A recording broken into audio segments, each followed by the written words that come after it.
Gagawa tayo ngayon ng masarap at native na Ilonggo delicacy na kung tawagin namin dito ay bayi-bayi na gawa ito sa glutinous rice, muscovado sugar and grated coconut.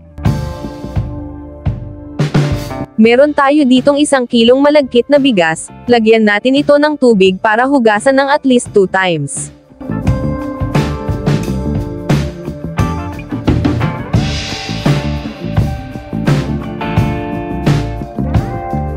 After madrain ang malagkit na bigas, transfer natin ito para i-air dry or sun dry. Dito ko siya ilagay sa pantehip ng bigas or kar-araw kung tawagin namin mga Ilonggo. After matuyo ang bigas, toast natin ito hanggat sa maging crispy and golden brown. Kapag i-direct nyo itong toast na basa ang bigas, magkadikit-dikit ang butil, which is may tendency na hindi pantay-pantay ang pagka-toast nito. Kapag mag-toast tayo ng bigas, dapat nasa low setting ang ating apoy, dahil may tendency ito na hilaw sa loob.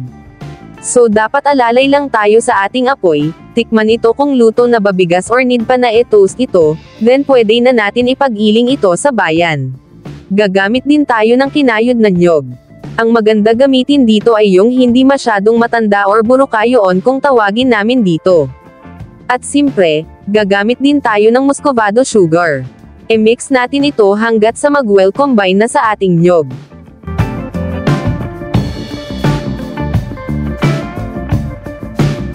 Then, transfer natin ito para lutuin ang niyog. Mas maganda kapag niluluto ang niyog para iwas panis kaagad.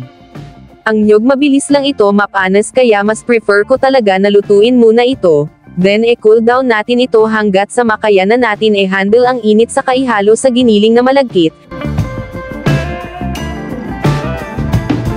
Now let's combine muscovado sugar sa ating giniling na bigas. Ito yung toasted malagkit natin na pinagiling sa bayan. Haluin natin ito para mag-well combine, then after mahalo sa part na ito, dito na tayo mag-add ng tubig ng niyog or yung tubig mismo. I-add natin ito gradually para mabilis natin ito matansya sa ating mixture.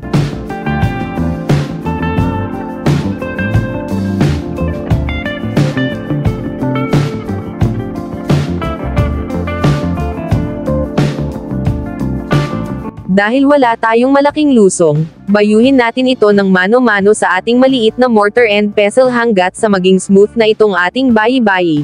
Medyo matrabaho nga ito kapag gawin mo, pero worth it naman ang lasa dahil sa sarap na dala nitong bayi-bayi.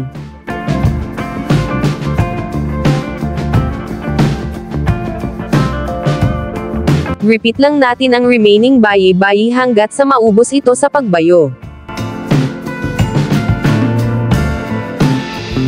Para sa ating wrapper, gagamit tayo dito ng grease-proof food liner. Hinati ko lang ito into small equal size at ang timbang ng ating bayi-bayi is around 50 grams, perfect ito pambenta or pasalubong. Roll natin ito into log size, then wrap it with food liner.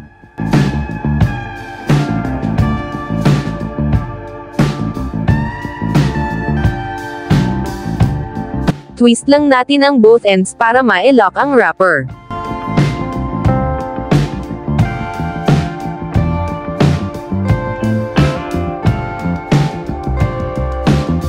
Kapag wala kayong greaseproof na food liner, pwede nyo ito ibalot sa dahon ng saging or plastic Tupperware. Kapag ibenta nyo ito, make sure lang na gagamit tayo ng gloves.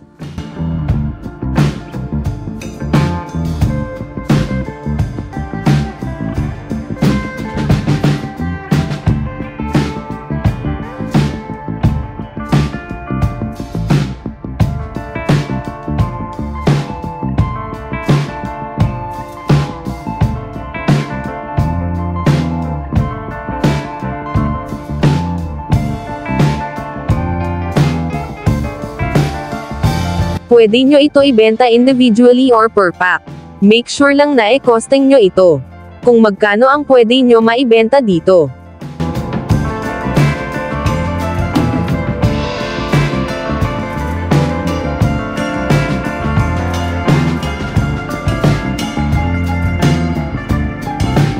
Thank you for watching, and sanay nakatulong sa inyo ang videong ito. And please don't forget to follow for more easy and quick recipes na pwedeng pang negosyo.